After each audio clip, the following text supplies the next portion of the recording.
Andre Taylor checked his watch as he strode through the bustling airport terminal. He had just enough time to grab a coffee before boarding his flight back home. The past week had been a whirlwind of meetings and presentations, leaving the 24-year-old MBA graduate exhausted but satisfied. His business casual attire, a simple navy polo shirt and khaki pants, was a welcome change from the suits he'd been wearing all week. The line at Meridian Airlines' first-class check-in moved quickly. Andre handed his ID and ticket to the agent, who processed them with a polite smile and directed him toward the priority security lane. 20 minutes later, he was sitting in the boarding area, sipping his coffee and responding to emails on his phone. Now boarding Meridian Airlines Flight 327 to Atlanta, beginning with our first-class passengers and Diamond Elite members. Andre gathered his backpack and small carry-on suitcase, finishing the last of his coffee before tossing the cup into a nearby recycling bin.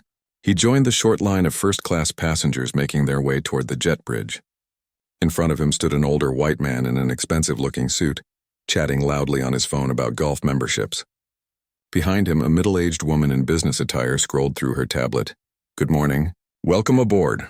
The flight attendant greeted the man in the suit as he approached the aircraft door. She barely glanced at his boarding pass before waving him through with a warm smile. "Enjoy your flight, sir."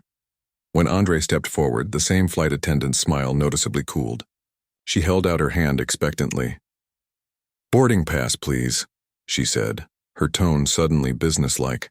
Andre handed over his boarding pass. The flight attendant, her name tag read Patricia, studied it with unusual intensity, looking back and forth between the document and Andre's face several times. "This is for first class," she stated, her voice carrying a hint of suspicion. "Yes, ma'am," Andre replied with a polite nod. Patricia frowned slightly. "Are you sure you're at the right gate?" The woman in line behind Andre shifted impatiently. "Yes, I'm sure," Andre said, maintaining his composure despite the unnecessary questioning.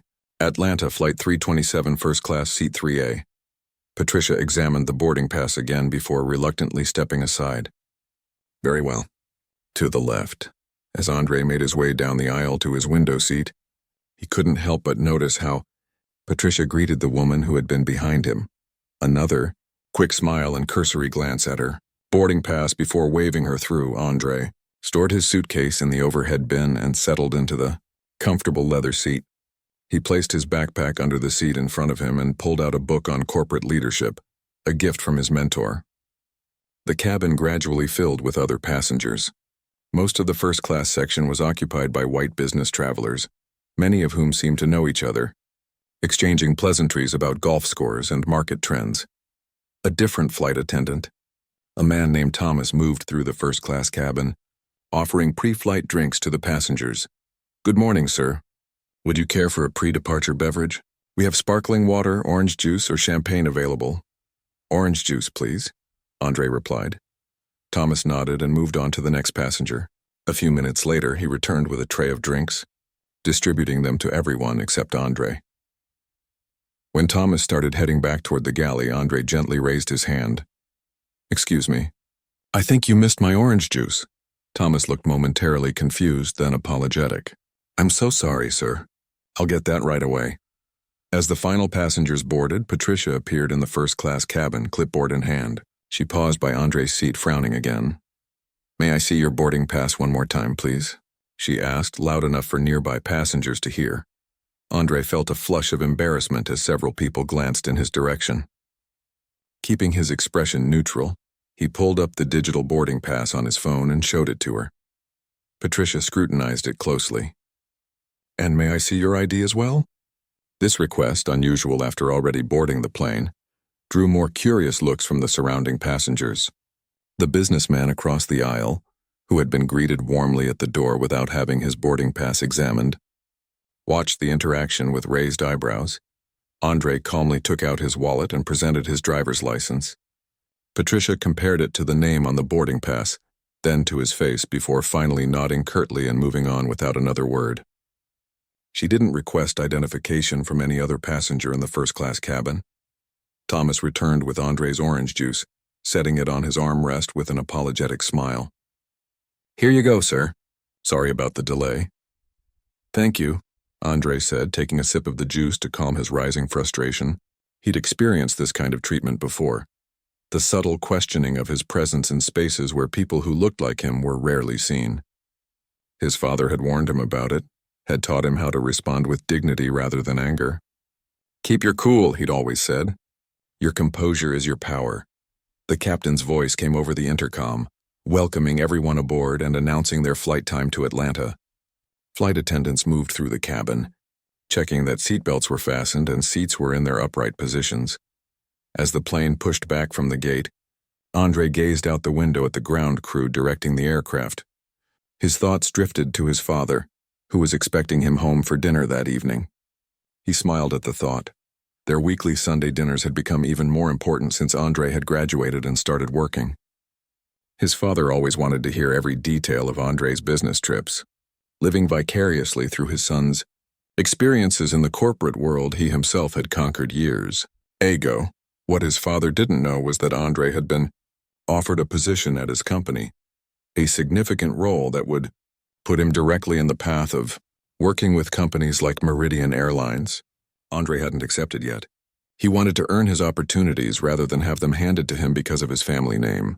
Few people knew about his father's recent business acquisitions, and Andre preferred it that way. He'd been raised to work hard and stand on his own merits. The plane accelerated down the runway and lifted into the air. As they climbed, the seatbelt sign dinged off and the flight attendants began preparing the cabin for service. Patricia appeared again, this time with a stack of hot towels. She moved through the first-class cabin, distributing them to each passenger with a practiced smile. When she reached Andre, her smile tightened, and she practically dropped the towel onto his tray table before quickly moving on. The older businessman across the aisle noticed the interaction and gave Andre a curious look. Andre simply smiled politely in return, unfolded his hot towel, and wiped his hands as if nothing unusual had happened. "First time in first class?" the businessman asked, his tone friendly but carrying an underlying assumption. "No, sir," Andre replied calmly. "I fly this route about twice a month for work." The man looked slightly surprised. "Oh, what line of work are you in?" "Corporate consulting," Andre said. "I specialize in operational efficiency and customer experience management." "Interesting," the man replied, seeming genuinely intrigued now. "Tom Whitaker, Whitaker Financial." He extended his hand across the aisle. "Andre Taylor," he replied, shaking the offered hand. "Pleased to meet you." Their conversation was interrupted as Thomas began taking breakfast orders from the front of the cabin. When he reached Andre, his manner was professional and courteous. "May I take your breakfast order, Mr. Taylor? We have a vegetable frittata or Belgian waffles this morning." "The frittata, please," Andre replied. "And coffee with cream?" "Excellent choice," Thomas said with a nod before moving on. Andre returned to his book but found it difficult to concentrate. He couldn't help wondering if the rest of the flight would continue with the same pattern of treatment from Patricia. It wasn't anything he could definitively point to as discrimination. Each action in isolation could be explained away, but the cumulative effect of the different treatment was unmistakable to someone who had experienced it countless times. Before, his phone buzzed with a text message. It was from his father. "Landing on time? Car will be waiting." Andre smiled and typed back, "On schedule. See you for dinner." He put his phone on airplane mode and slipped it into his pocket, thinking about the conversation he'd eventually have with his father about the job offer. There was still much to consider, including whether he was ready for the level of responsibility that would come with the position. Little did Patricia know that the young man she had treated with such suspicion was the son of William Taylor, who had recently become the majority shareholder of Meridian's parent company. Andre hadn't mentioned it because it shouldn't matter. Every passenger deserved the same respect, regardless of who they were or who they knew. As the flight continued its ascent through the clouds, Andre gazed out the window at the vast blue sky. He'd handle whatever came next with the same composure and dignity his father had taught him. After all, how the crew treated him today would tell him everything he needed to know about the company's culture, information that would prove very valuable in the weeks to come. The plane leveled off at cruising altitude, the soft hum of the engines providing a gentle backdrop to the quiet conversations in first class. Andre had managed to read a few chapters of his book, though his concentration kept drifting back to Patricia's behavior. He'd experienced similar treatment before, the questioning glances, the double-checking of credentials, but it never got easier to brush off. Thomas moved through the cabin with practiced efficiency, setting linen napkins on each tray table before serving breakfast. When he reached Andre, he placed the frittata down with a smile. "Your vegetable frittata, sir. Can I get you anything else with your meal?" "Just the coffee with cream would be perfect, thank you," Andre replied. The businessman across the aisle, Tom Whitaker, received his Belgian waffles at the same time. "These look fantastic," he commented to Thomas before turning to Andre. "So you mentioned you're in consulting?" "Which firm?" "Taylor Consulting Group," Andre replied, not mentioning that the company bore his family name. "We specialize in customer experience optimization and operational efficiency." "Impressive field." Tom nodded appreciatively. "I've been flying Meridian for 20 years, and I have to say, their service has been slipping lately. Maybe they could use your expertise." Andre smiled knowingly. "You might be surprised how things change in the coming months." Their conversation was interrupted as Thomas returned with Andre's coffee, placing it carefully on the tray. "Thank you," Andre said. The coffee was hot and fresh, exactly what he needed after the early morning start. As breakfast service continued, Andre noticed something peculiar.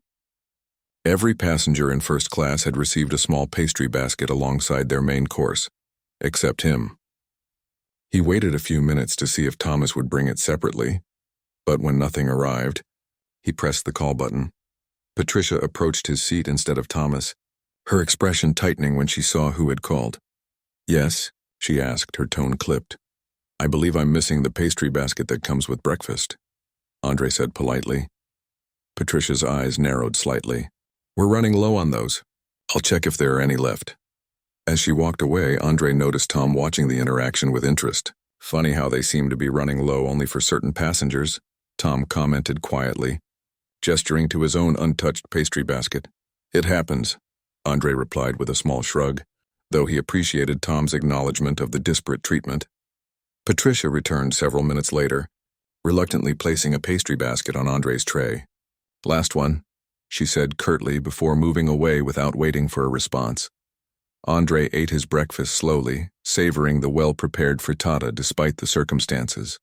When Thomas came to collect the trays, his manner remained professional and friendly. "How was everything, sir?" he asked Andre. "The food was excellent," Andre replied honestly. "Compliments to whoever prepared it." Thomas smiled. "I'll pass that along to our catering team. Can I get you anything else? Another coffee, perhaps?" "That would be great, thank you." As the flight progressed, Andre noticed Patricia conversing warmly with other first-class passengers, asking about their travels and offering extra amenities without being prompted.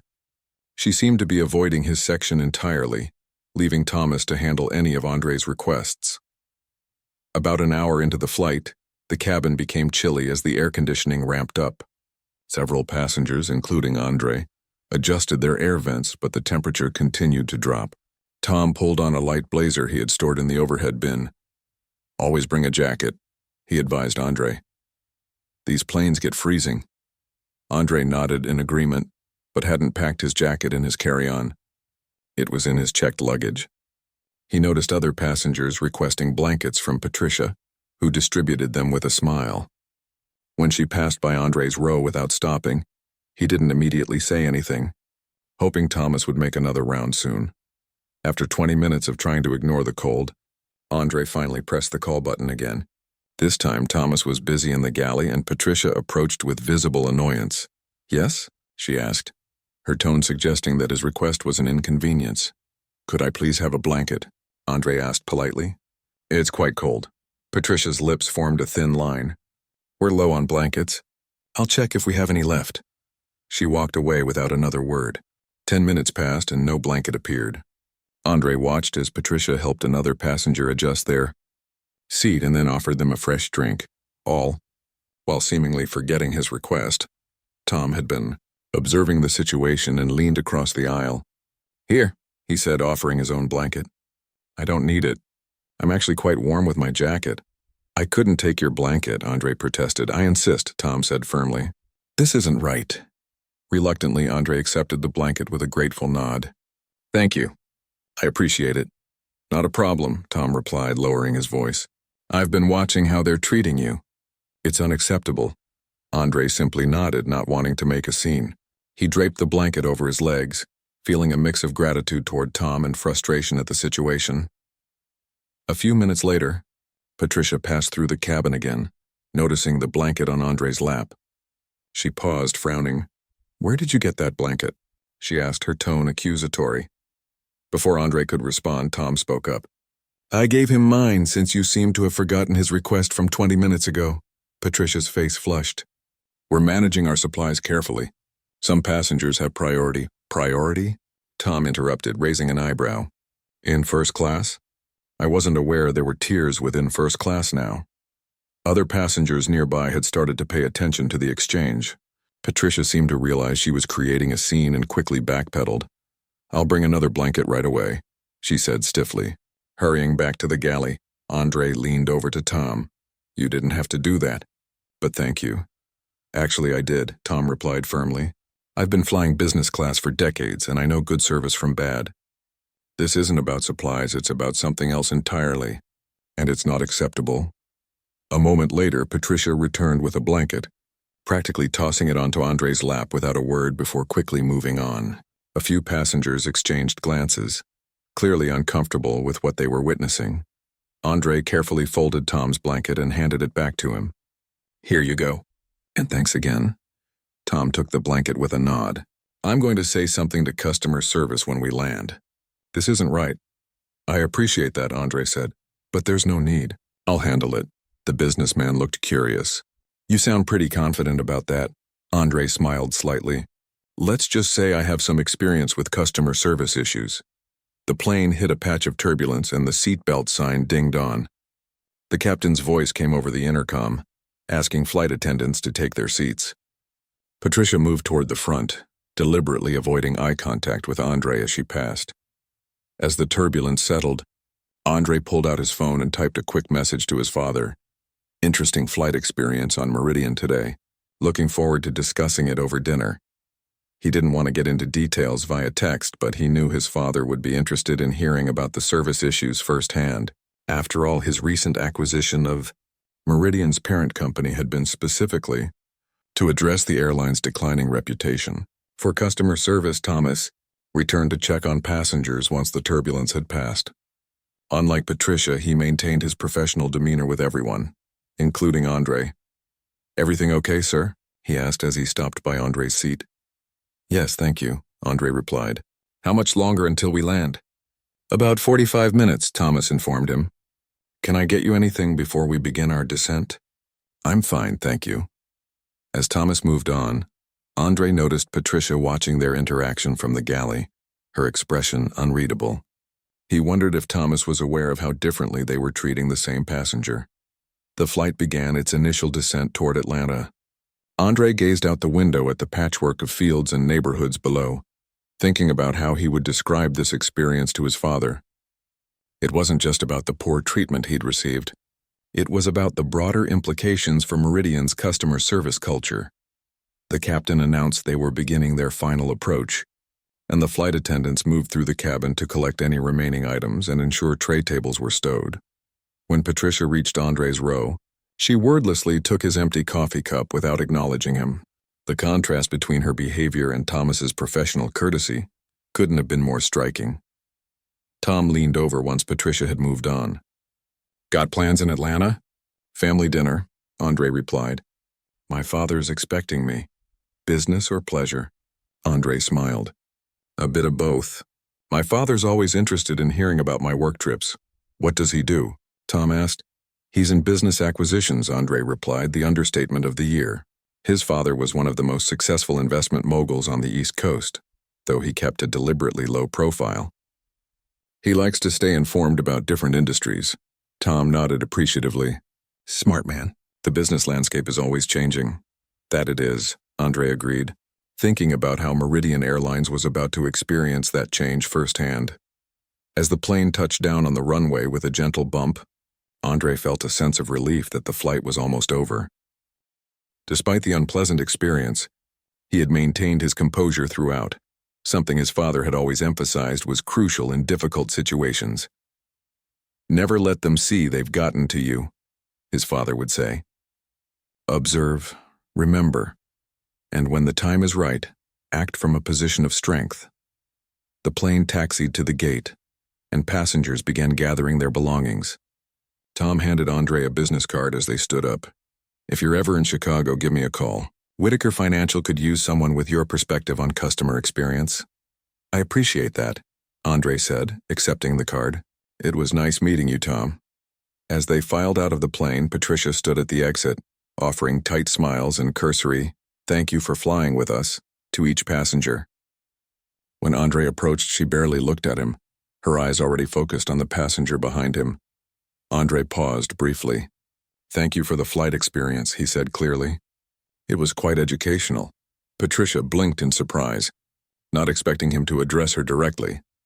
"Have a nice day," Andre added pleasantly before continuing down the jet bridge. As he walked toward baggage claim, Andre pulled out his phone to text his father that he had landed. The car would be waiting, and over dinner he would share every detail of his flight experience. His father's recent acquisition of Meridian's parent company had been quiet. Few people knew about the change in ownership yet. But after today's experience, Andre had made his decision about the job offer. He was going to accept the position as Director of Customer Experience for his father's company. And Meridian Airlines was about to undergo some significant changes. Andre spotted his father's driver, Leon, waiting in the arrivals area, holding a small sign with A. Taylor printed on it. Despite his father's wealth and influence, William Taylor had always insisted on keeping things low-key and practical. No flashy limousines or unnecessary displays of wealth, just reliable transportation and good people. "Welcome back, Mr. Taylor," Leon greeted him with a warm smile. "How was your flight?" "Educational," Andre replied with a slight grin. "And please, it's still just Andre." "Your father insisted I show proper respect," Leon said with a wink as he took Andre's suitcase. "He's in a particularly good mood today. Said something about finally convincing you to join the family business." Andre chuckled. "He's getting ahead of himself. We're supposed to discuss it over dinner." As they walked to the car, Andre noticed a small commotion near the customer service desk. Patricia, the flight attendant from his flight, was there alongside Thomas and what appeared to be a supervisor. They seemed to be dealing with a passenger complaint. Andre slowed his pace, curious. Tom Whitaker stood at the counter, gesturing emphatically. Even from a distance, Andre could see the businessman was upset. Their eyes met briefly across the terminal, and Tom gave a small nod of acknowledgement before returning to his conversation with the supervisor. "Someone you know?" Leon asked, following Andre's gaze. "Just another passenger from my flight," Andre replied. "Seems there might have been more issues than just my experience." They continued to the car, a sleek but understated black sedan. Leon opened the door for Andre before storing his luggage in the trunk. The drive from the airport to his father's estate took about 40 minutes, giving Andre time to gather his thoughts. He watched the Atlanta skyline fade into the lush green landscapes of the upscale suburbs where his father lived. The Taylor family home was an elegant colonial-style mansion set on several acres of meticulously maintained grounds, a testament to William Taylor's success, but still tasteful rather than ostentatious. As they pulled into the circular driveway, Andre saw his father waiting on the front steps. William Taylor was an imposing figure even at 65, tall and broad-shouldered with a full head of silver hair that contrasted with his dark skin. His face lit up with a wide smile as Andre stepped out of the car. "There's my boy," William called, coming down the steps to embrace his son. Right on time as always. Andre hugged his father tightly. Despite all his success in the business world, family had always come first for William Taylor, and he had instilled the same values in his son. "Good to see you, Dad," Andre said warmly. William pulled back, studying his son's face. "Something happened," he stated rather than asked. Even after years of corporate dealings with expert poker faces, Andre could never hide his feelings from his father. "Let's talk inside," Andre suggested. "It's been a long day." William nodded, placing a hand on his son's shoulder as they walked into the house. The interior was warm and inviting, with rich hardwood floors and walls adorned with family photos alongside African art collected during the Taylors' travels. Mrs. Washington, the housekeeper who had been with the family since Andre was a child, greeted them in the foyer. "Welcome home, Andre," she said warmly. "Dinner will be ready in about an hour." Can I get you anything in the meantime? "Some iced tea would be wonderful." "Thank you," Andre replied. William led his son to the study, a comfortable room lined with bookshelves and featuring 2 leather armchairs positioned near large windows overlooking the backyard. This had always been their place for important conversations. "So," William said as they settled into the chairs, "tell me about this educational flight experience." Andre recounted the events of the flight in detail, from Patricia's initial suspicion at boarding to the blanket incident and everything in between. He described Thomas's professional behavior as a counterpoint and mentioned Tom Whitaker's observations and support. William listened intently, his expression growing increasingly serious. He didn't interrupt, allowing his son to tell the story completely. When Andre finished, Mrs. Washington had already brought in a tray with iced tea and left quietly. William took a long sip of his drink before speaking. "And this is exactly why I bought Meridian," he said finally. "The reports I received about their customer service issues clearly weren't exaggerated." The contrast between the 2 flight attendants was striking, Andre noted. "Thomas was professional throughout. Patricia seemed to have an issue specifically with me." William nodded thoughtfully. "One bad employee doesn't necessarily reflect an entire company's culture," he said. "But how management responds to these situations certainly does." "Did you happen to get their full names or employee numbers?" "Thomas Chen and Patricia Dawson," Andre replied. "I made sure to remember." "Good," William said, pulling out his phone and making a quick note. "I won't take any action yet. I want to see how their internal systems handle customer complaints first." "About that," Andre said, leaning forward. "Tom Whitaker was filing a complaint when I left the airport. He witnessed everything and was pretty upset about it." William raised an eyebrow. "Whitaker? From Whitaker Financial?" "Yes," Andre confirmed. "Do you know him?" "We've crossed paths at a few industry events," William replied. "He's well respected. His complaint will certainly get attention." They sat in comfortable silence for a moment, each lost in thought. The setting sun cast a warm glow through the windows, illuminating decades of family photos on the shelves. William's late wife holding baby Andre, Andre's graduation photos, family vacations, and milestones. "So," William finally said, "have you given any more thought to my offer?" Andre took a deep breath. He had been considering his father's job proposal for weeks now, to become the Director of Customer Experience for Taylor Holdings, overseeing quality control for all their newly acquired companies, including Meridian Airlines. "After today, I think I'm ready to accept," Andre said decisively. "But I have conditions," William smiled. "I expected nothing less. Let's hear them." "First, we don't announce my connection to you initially," Andre explained. "I want to assess the situation without people knowing I'm the owner's son." William nodded. "Reasonable. What else?" "I want to implement real change, not just cosmetic fixes," Andre continued. "That means budget for proper training programs, revised protocols, accountability systems, the works." "Already allocated," William assured him. "This isn't about quick profits for me. It's about building something sustainable." Andre nodded, appreciating his father's long-term vision. "And finally, I don't want anyone fired immediately over what happened today, not even Patricia." William looked surprised. "That's generous, considering how she treated you." "Firing people doesn't fix cultural problems," Andre explained. "I'd rather give employees a chance to improve through proper training. If they can't or won't adjust after that, then we can discuss other options." Pride shone in William's eyes. "You've become quite the thoughtful businessman. Your mother would be proud." The mention of his mother brought a warm smile to Andre's face. She had passed away when he was in high school, but her influence on both men remained profound. She had been the moral compass of the family, always emphasizing the importance of treating people with dignity and respect. "There's one more thing," Andre added. "I want to see the unfiltered customer feedback data for the past year. No summaries, no highlights, the raw data." William chuckled. "Planning to burn the midnight oil already? It's hundreds of thousands of entries." "I know," Andre said confidently, "but patterns matter, and I want to see them for myself." "You'll have access to everything tomorrow," William promised. "I've already had the IT department prepare a secure workstation at the Atlanta office." Their conversation was interrupted by Mrs. Washington announcing that dinner was ready. They moved to the dining room where a delicious spread of William's favorites awaited: slow roasted beef, garlic mashed potatoes, and grilled vegetables. As they ate, the conversation shifted to lighter topics: Andre's other consulting clients, William's latest charity project building community centers in underserved neighborhoods, and the upcoming family reunion in July. "Have you heard from Aunt Vivian?" Andre asked, knowing his father's sister was always the life of family gatherings. "Called yesterday," William replied with a laugh. "She's bringing her famous sweet potato pie and has already warned me not to skimp on the good champagne this year." The warm family conversation continued through dinner, but Andre's mind occasionally drifted back to the flight. He wasn't angry anymore, just determined.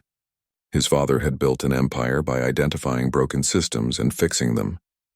Now it was Andre's turn to make his mark. After dinner, they returned to the study for brandy. William settled into his chair with a contented sigh. "You know," he said thoughtfully, "I didn't buy Meridian just as a business opportunity. Their service has been declining for years, and they've developed a particularly troubling pattern of complaints from minority passengers." Andre nodded. "I suspected as much. That's why you weren't surprised by my experience today." "Not surprised, but still disturbed," William clarified. "There's a difference between reading reports and hearing your own son was disrespected." He paused, swirling the amber liquid in his glass. "The company needs a complete cultural overhaul starting from the top down. And that's exactly what I plan to give them," Andre said with quiet determination. Just then, William's phone buzzed. He glanced at the screen and raised an eyebrow. "Well, that was fast," he remarked, showing the email to Andre. "Customer relations at Meridian has already flagged a high-priority incident on your flight today." Apparently, Mr. Whitaker was quite vocal about what he witnessed. Andre took the phone, scanning the internal memo that had been forwarded to his father. The airline was scrambling to address the situation with language about possible discrimination and immediate investigation needed. "They don't know about the ownership change yet, do they?" Andre asked. William shook his head. "Only the board and top executives. We're announcing it to the rest of the company next week." A sly smile crossed his face. Perfect timing for the new director of customer experience to make his entrance. Andre returned the phone, a plan already forming in his mind. "I think I should visit their headquarters tomorrow. Just to observe." "Just to observe," William repeated with a knowing smile. "Should I tell them you're coming?" "No," Andre replied. "I think it's better if I arrive unannounced. After all, the best way to understand a company's culture is to experience it as an ordinary visitor would." William raised his glass in a toast. "To fixing broken systems." Andre clinked his glass against his father's. "And to making sure every passenger is treated with dignity, regardless of who they are or who they know." The next morning, Andre arrived at Meridian Airline's regional headquarters in downtown Atlanta. The gleaming glass building reflected the bright morning sun as he approached the entrance. He wore a perfectly tailored navy suit, professional but not flashy, and carried a leather portfolio containing notes from yesterday's flight experience. The lobby was busy with employees, rushing to morning meetings and visitors waiting to be received. Andre approached the reception desk where a young woman greeted him with a practiced smile. "Good morning." "Welcome to Meridian Airlines. How may I help you today?" "Good morning," Andre replied. "I'd like to speak with someone from customer relations regarding an incident on yesterday's flight from Chicago." "Do you have an appointment, sir?" she asked. "No, I don't," Andre admitted, "but I believe the matter is already flagged as high priority in your system. Flight 327 from Chicago to Atlanta." The receptionist's smile faltered slightly as she typed something into her computer. Her eyes widened almost imperceptibly. "One moment, please," she said, picking up her phone and speaking quietly into the receiver. After a brief conversation, she looked back at Andre. "Someone will be with you shortly. Please have a seat in our waiting area." Andre thanked her and settled into one of the sleek chairs in the lobby. He observed the environment carefully. The corporate slogans about customer care displayed prominently on the walls. The employees hurrying through with varying degrees of purpose. The overall atmosphere of a company going through the motions without true conviction behind their stated values. 15 minutes later, a door opened and a harried-looking man in his 40s approached. "Mr. Taylor? I'm David Reynolds, Senior Manager of Customer Relations. Please come with me." Andre followed Reynolds through security doors and into an elevator. The manager seemed nervous, repeatedly checking his phone as they ascended to the 14th floor. "We take all customer concerns very seriously," Reynolds said, filling the silence, "especially ones involving our in-flight service. I understand there was an incident on your flight yesterday?" "Yes," Andre replied simply, not elaborating further. He had learned from his father that sometimes saying less encouraged others to say more. The elevator doors opened to reveal a floor of glass-walled offices and meeting rooms. Reynolds led Andre to a conference room where 3 people were already waiting.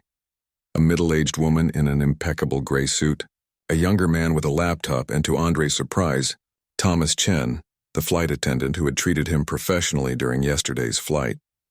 "Mr. Taylor, this is Victoria Grant, our Vice President of Operations," Reynolds said, gesturing to the woman. "And Brian Phillips from our legal department." Victoria stepped forward, offering her hand. "Thank you for coming in today, Mr. Taylor. We understand there was an unfortunate situation on your flight, and we're eager to resolve it to your satisfaction." Andre shook her hand, noting the careful corporate language, "unfortunate situation" rather than discriminatory treatment. "I appreciate that," he replied. "I see Thomas is here as well." Thomas nodded respectfully. "Good morning, Mr. Taylor. Please have a seat." Victoria gestured to the chair at the head of the table, clearly trying to make Andre feel valued. Once everyone was seated, Victoria continued. "We've received a rather detailed complaint from another passenger on your flight, a Mr. Whitaker, regarding how you were treated by one of our flight attendants. We've also pulled the flight manifest and service notes, but we'd like to hear directly from you what occurred." Andre recounted the events calmly and factually, from the repeated boarding pass checks to the blanket incident. He was careful not to embellish or exaggerate, simply stating what happened and how it differed from the treatment of other passengers. Thomas nodded occasionally as Andre spoke, confirming the account. The others took notes, with Reynolds looking increasingly uncomfortable. When Andre finished, Victoria leaned forward. "This is deeply concerning, Mr. Taylor. It doesn't reflect our company values or training protocols. I want to personally apologize for your experience." "Thank you," Andre said. "But I'm curious what happens next." Beyond the apology, Victoria and Reynolds exchanged glances. "Well," Victoria began carefully, "we've already scheduled a meeting with Patricia Dawson, the flight attendant in question. Depending on her account and our investigation, disciplinary action may be taken, which could include termination," Reynolds added quickly, clearly trying to demonstrate how seriously they were taking the matter. "Is that your standard protocol?" Andre asked. "Termination for a first reported offense?" Brian, the legal representative, spoke up for the first time. "We have a progressive discipline policy, but certain violations, particularly those involving discriminatory behavior, can result in immediate termination depending on severity." Andre nodded thoughtfully. "And what about systemic issues? Does terminating one employee address potential cultural problems within the organization?" The room fell silent. Victoria looked surprised by the question, clearly expecting Andre to be satisfied with the promise of punishment. For Patricia, rather than asking about broader reforms, "We have regular diversity training," she finally offered. "All employees attend sessions twice a year. May I see the curriculum for those trainings?" Andre asked. Another uncomfortable silence followed. Reynolds shifted in his seat. "I'm not sure we have that readily available," Victoria said carefully. Andre pulled a folder from his portfolio. "I took the liberty of researching Meridian's customer complaint history through public forums and the Department of Transportation database. There seems to be a pattern of similar incidents, particularly involving passengers of color in premium cabins." Brian, the lawyer, straightened in his chair, his expression tightening. "Those databases don't always present a complete picture." "Perhaps not," Andre interrupted politely. "But they do suggest a trend worth examining, don't you think?" Thomas, who had been quiet throughout the exchange, finally spoke up. "If I may." He looked to Victoria, who nodded her permission. "Mr. Taylor is right. I've observed similar situations during my 3 years with Meridian. It's not just Patricia, though yesterday was particularly egregious. It's subtle things in how some crew members interact with certain passengers." Victoria looked surprised at Thomas's candor. "This is the first I'm hearing of this from you, Thomas." "With respect, Ms. Grant, There hasn't been a formal channel to report these observations without seeming to accuse colleagues directly, Thomas replied.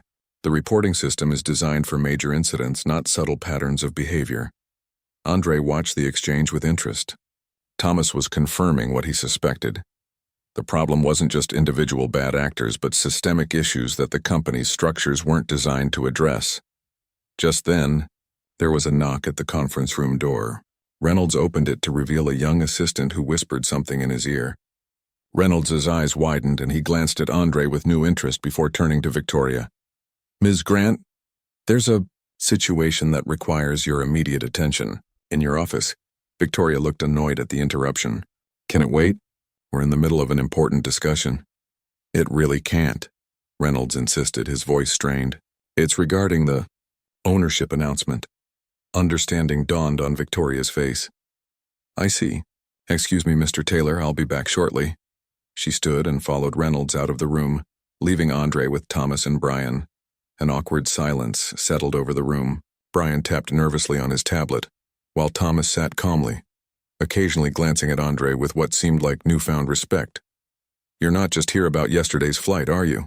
Thomas asked quietly. Andre smiled slightly. Let's just say I have a broader interest in Meridian's customer service approach. The door burst open as Victoria returned, her composed demeanor noticeably shaken.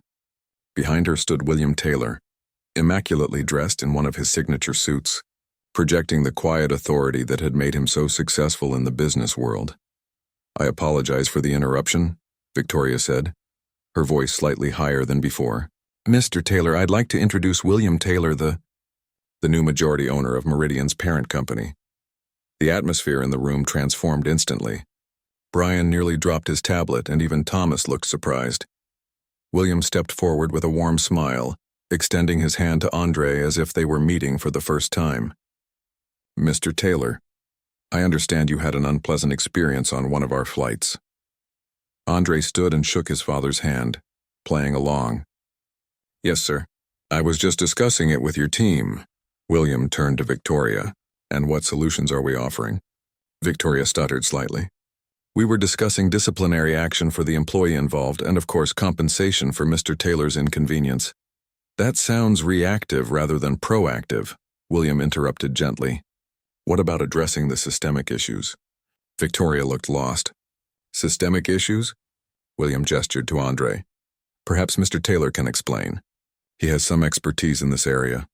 All eyes turned to Andre, who maintained his professional demeanor despite the amusing situation. As I was mentioning before, the public data suggests a pattern of similar incidents. Addressing one employee's behavior doesn't solve the underlying cultural and training deficiencies. William nodded. Precisely. Which is why I've decided to create a new position, Director of Customer Experience, to overhaul our approach entirely. He turned to Victoria and the others. And I'd like to introduce you to our new director, Andre Taylor, my son. The shock in the room was palpable. Brian's jaw literally dropped, while Victoria seemed frozen in place. Thomas, interestingly, broke into a small smile of appreciation. You're... Victoria struggled to form a complete sentence. Yes, Andre confirmed. Though I'd appreciate if we could refocus on the matter at hand rather than my family connections. William placed a hand on his son's shoulder. Andre has extensive experience in customer experience consulting and has agreed to lead our transformation efforts. He'll have full authority to implement necessary changes across all customer touchpoints. Victoria nodded vigorously, clearly trying to process this dramatic shift in dynamics. Of course. We welcome your expertise, Mr. Taylor, Andre. I'd like to start by meeting with Patricia Dawson, Andre said. Not for disciplinary reasons, but to understand her perspective. And I'll need access to all customer feedback data for the past 3 years, as well as your current training materials. Absolutely, Victoria agreed quickly. Anything you need? William checked his watch. I have another meeting, but I'll leave you in good hands. Andre will update me on your progress. He nodded to the room and departed, leaving behind a transformed atmosphere. Once his father had gone, Andre addressed the stunned group. I want to be clear about something. I'm not here for revenge or to get anyone fired. I'm here because Meridian has the potential to set the standard for inclusive, respectful customer service in the airline industry. But that requires honest assessment and genuine commitment to change. Thomas was the first to respond. I'd be happy to help in any way I can, sir. Andre smiled at him. Thank you, Thomas. Your professionalism yesterday was notable, especially in contrast to what was happening. And please, it's still just Andre. Victoria had recovered some of her composure. Should we reschedule the meeting with Patricia? Perhaps with a different approach? Yes, Andre agreed. But first, I'd like to speak with her supervisor and review her performance history. I suspect yesterday's behavior didn't develop in isolation. As the meeting shifted to planning next steps, Andre felt a mix of satisfaction and determination. The shocked expressions had been admittedly satisfying, but the real work was just beginning. Changing a corporate culture wouldn't happen overnight. But he now had the authority and resources to make a meaningful difference, and it had all started with a blanket that never came and a flight attendant who never imagined who she was. Mistreating. Patricia Dawson sat nervously in the small meeting room, fidgeting with her uniform cuffs. She had been called in for an urgent meeting regarding a passenger incident, but the details had been suspiciously vague. After 15 years as a flight attendant, she knew when something was serious. The door opened and she straightened in her chair, expecting to see her direct supervisor. Instead, Victoria Grant walked in, looking uncharacteristically tense. Behind her came a young black man in a perfectly tailored suit, whom Patricia recognized immediately. Her stomach dropped. Ms. Dawson, Victoria began formally. This is Andre Taylor, our new Director of Customer Experience. Patricia's eyes widened slightly, but she maintained her composure. Mr. Taylor, she acknowledged with a tight nod. Thank you for coming in today, Andre said, his voice measured and professional as he took a seat across from her. Victoria remained standing, hovering uncertainly by the door. That will be all for now, Victoria, Andre said. I'd like to speak with Ms. Dawson privately. Victoria hesitated. Are you sure? I can stay if I'm sure, Andre said firmly. Thank you. Once Victoria had left, closing the door behind her, an uncomfortable silence filled the room. Patricia's hands were clasped tightly on the table, her knuckles almost white. You recognize me, Andre stated. It wasn't a question? Yes, Patricia admitted. From yesterday's flight, Andre nodded. I want to have an honest conversation about what happened. Not to punish you, but to understand. Patricia looked surprised, clearly having expected a formal reprimand or worse. I understand there was a complaint. Several, actually, Andre said. But before we discuss that, I'd like to hear your perspective. Why did you treat me differently than the other first-class passengers? Patricia shifted uncomfortably. I didn't. Andre raised an eyebrow. Patricia stopped mid-sentence, then sighed deeply. It wasn't personal, she finally said. It felt personal, Andre replied calmly. It's just... You didn't look like you belonged there, Patricia admitted, then quickly added. It wasn't about race, if that's what you're thinking. It was your age, your casual clothes. First class has a certain standard, and I was just doing my job. Andre considered her words. Interesting. Did you check the IDs of the older white passengers in polo shirts and jeans? Patricia's silence was answer enough. Let me tell you something about standards, Andre continued. My father taught me that true standards aren't about appearances or assumptions. They're about consistency, fairness, and respect. Your father sounds wise, Patricia said quietly. He is, Andre agreed. He also happens to be William Taylor, the new owner of this airline. The color drained from Patricia's face. Oh my God, she whispered. Andre held up a hand. I didn't tell you that to scare you. I told you because I want you to understand something important. The way you treated me wasn't just wrong because of who my father is.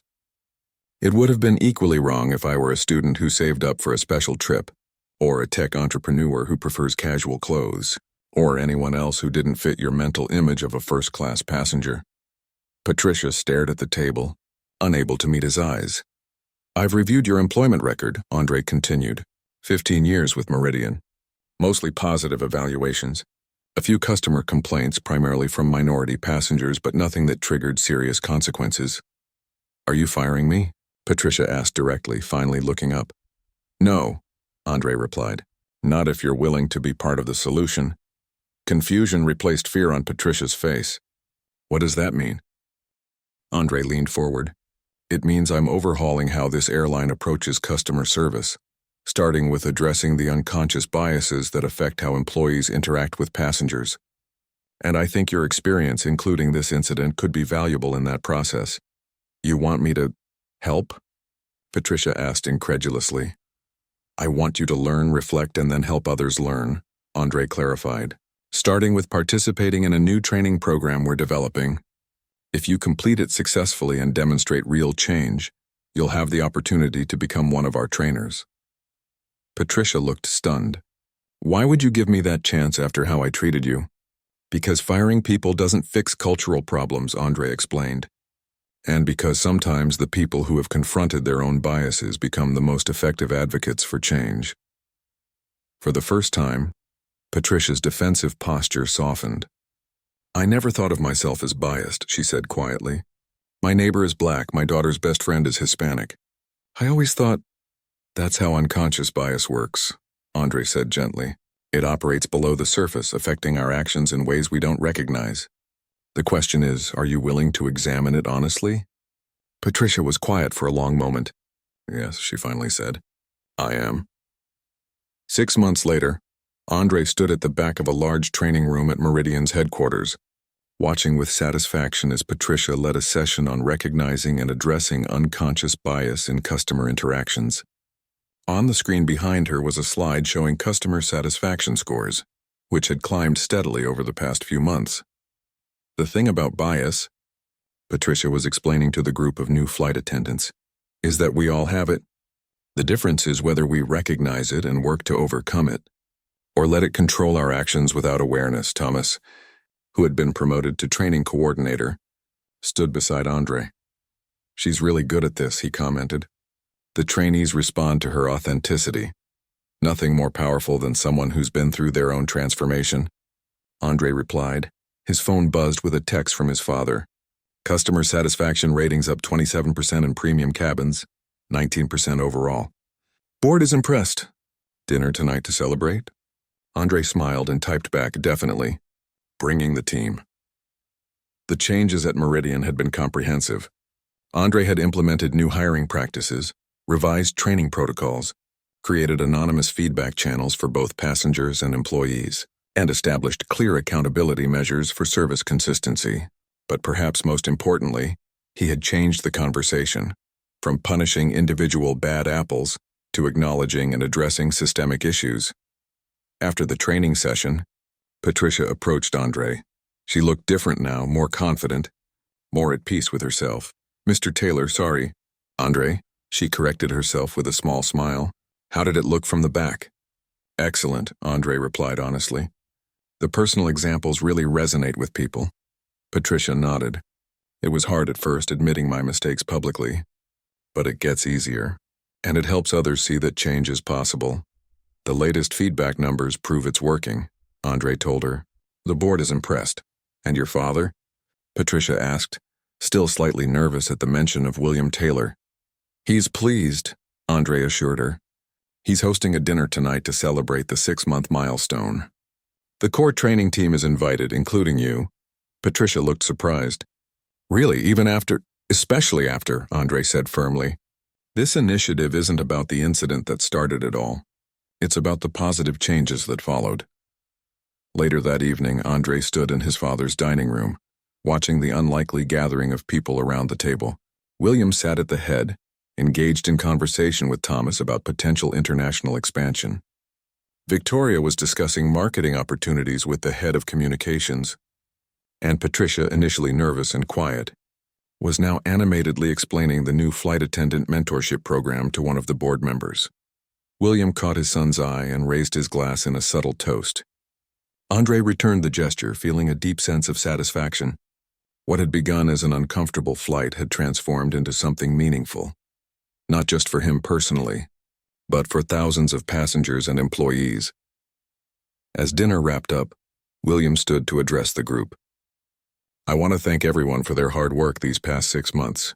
When I acquired Meridian, I knew there were challenges to address. What I didn't know was that my son would turn an unfortunate personal experience into an opportunity for company-wide transformation. He turned to Andre. Some leaders would have used their position to seek revenge. You chose to create change instead. I couldn't be prouder. The room applauded, and Andre felt a moment of genuine emotion. "Thank you," he said simply. "But the credit belongs to everyone who embraced change, especially those who had the courage to confront uncomfortable truths." His eyes met Patricia's briefly, and she gave him a small, grateful nod. After the guests had departed, Andre and his father sat in the study with their traditional after-dinner drinks. "The passenger complaint numbers have dropped dramatically," William noted. "And employee satisfaction is up too." "It's a start," Andre agreed. "But we still have work to do," William smiled. "Always the perfectionist, just like your mother." They sat in comfortable silence for a moment before William spoke again. "You know, when I bought that airline, I was thinking about business metrics and market share. I never imagined it would become a model for organizational change. Sometimes the best opportunities come from unexpected places," Andre replied. "Or uncomfortable flights," William laughed. "Indeed," he raised his glass. "To uncomfortable beginnings and better endings," Andre clinked his glass against his father's. "And to remembering that everyone deserves respect regardless of who they are or who they know." The next morning, Andre boarded another Meridian flight, this time known to the crew as the Director of Customer Experience. But he wasn't there as an executive or an owner's son. He was there as an observer, watching how passengers were treated, looking for both problems and successes. As he settled into his seat, he noticed a young woman being welcomed aboard in first class. She was dressed casually, wearing headphones and carrying a backpack. The flight attendant, a recent graduate of the new training program, greeted her with the same warm respect offered to every passenger, regardless of age, appearance, or background. Andre smiled to himself.